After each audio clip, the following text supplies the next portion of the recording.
In 2017, whistleblower and former security contractor at Amazon, Brian Coffrin, disclosed a top-secret mind control weapons program involving some of the largest companies in the world and the federal government of the United States. I refer to it as a social engineering program. I refer to it as a research and development program. And it's very, very concerning because the people that are in charge of this program are people that are concerned with society on the macro level. They are concerned with grand visions of how society is working and how they want to change it to get it more the way they want it to work.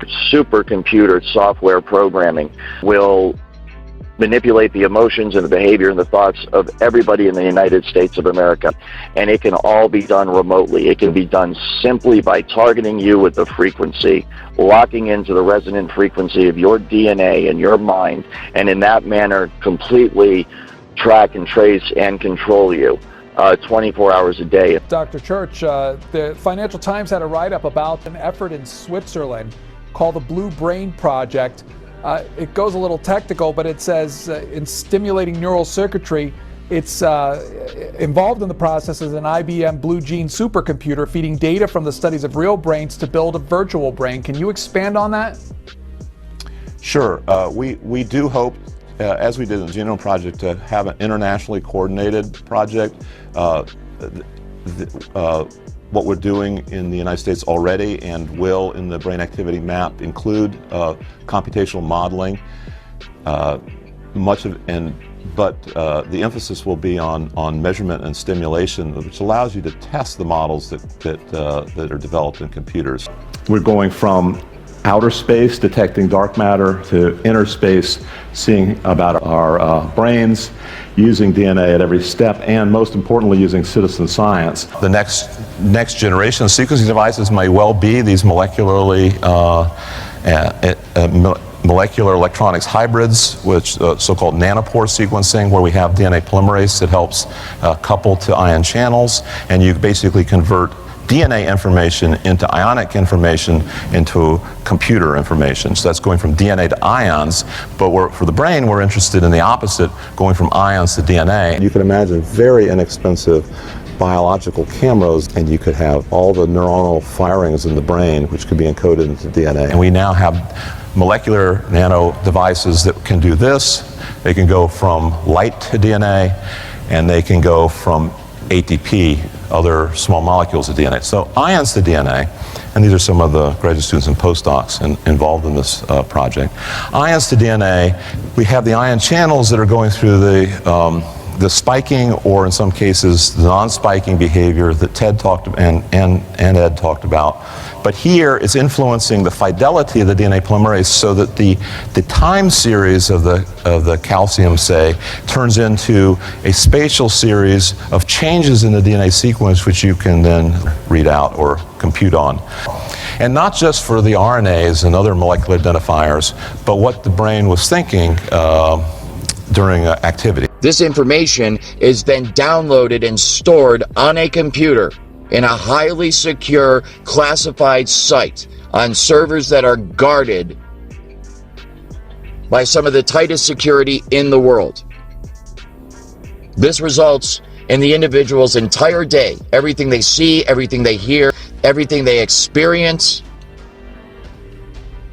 and everything they feel being recorded till the end of time. There are a few things where we may or may not admit it, but they're limited by our storage capabilities. So for example, if we could store everything, we wouldn't be throwing out data. We wouldn't be writing on top of reusing disks and tape drives. If we could store, say, video information over a broad set of the Earth, you can imagine very inexpensive biological cameras that could encode it into the DNA, and you could have very exhaustive archives of this. It is used to look through eyes and ears, so that basically every walking human being in the city of Seattle is a walking, talking camera and a walking, talking audio microphone that can be seen through and heard through. And it's important to note that this is not just a program that's run by SIS. or Amazon, that the federal government is involved, and this is obvious based on the capabilities of the program and the scope and scale of the program. We're talking about the entire city of Seattle, downtown, and many of the boroughs that are under the influence not only of this technology, but are under the influence of a surveillance program. So when you think about the amount of data, so at 40,000 genomes, just ACs, Gs, and Ts, we're now at 4.65 petabytes of data. With 1 million genomes, it would be well over an exabyte of data. So that doesn't include all the imaging data, all the lab data, everything else. That's just ACs, Gs, and Ts. So we're already in the 1% group at Amazon, up with video streamers and porn sites.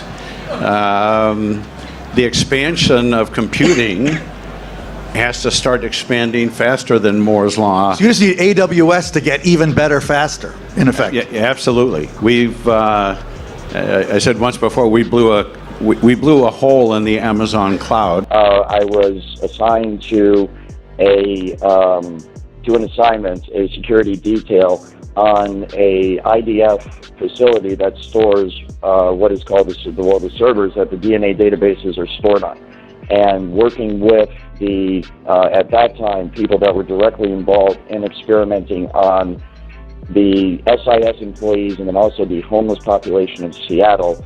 It was revealed to me through working with them that what was stored on those servers were in fact the DNA profiles of the people that were being tortured and abused, for lack of a better term, experimented upon by this technology. And that the way that the technology worked was to actually tap into the resonant frequency of the DNA itself, and that is how I became aware of the fact that the DNA was, of course, being stored by Amazon, the massive DNA databases, and one of the uses for it was, of course, to fine-tune this technology to each individual to have total biohacking capabilities on an individual. We've, I said once before, we blew a hole in the Amazon cloud, and we constantly measure the frequencies in our population now of 20,000. We actually make 3D avatars. Once you make an avatar, you guys have all seen the movies, you can digitally make them do whatever you want. Send the digitized information at the speed of light as electromagnetic waves, and deconvolute it back at the other end back into biology.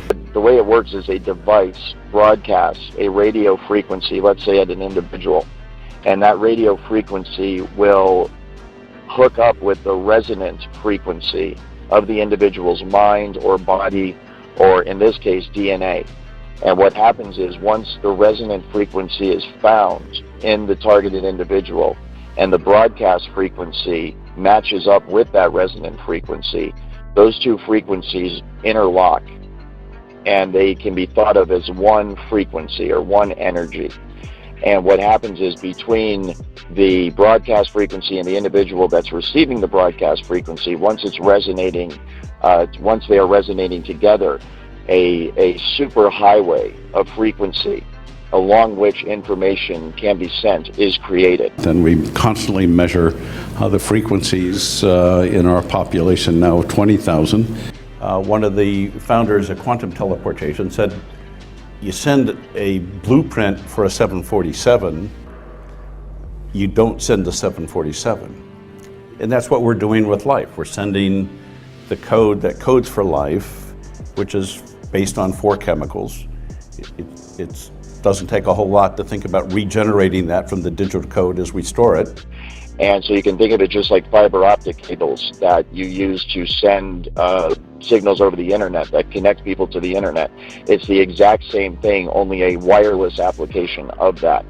And so once you have connected the targeted individual with the frequency and they resonate together, then you have a perfect avenue upon which to send and receive information back and forth. And that's exactly how they manipulate someone's thoughts. They send voices into someone's head. They manipulate their emotions. They manipulate their behavior. And then that's also how they receive back from the individual in real time the vital signs, the emotions, the thoughts, what the person's seeing, what the person's hearing. And then all that information, of course, is rendered on a computer elsewhere via software, and it can be monitored and tracked in real time.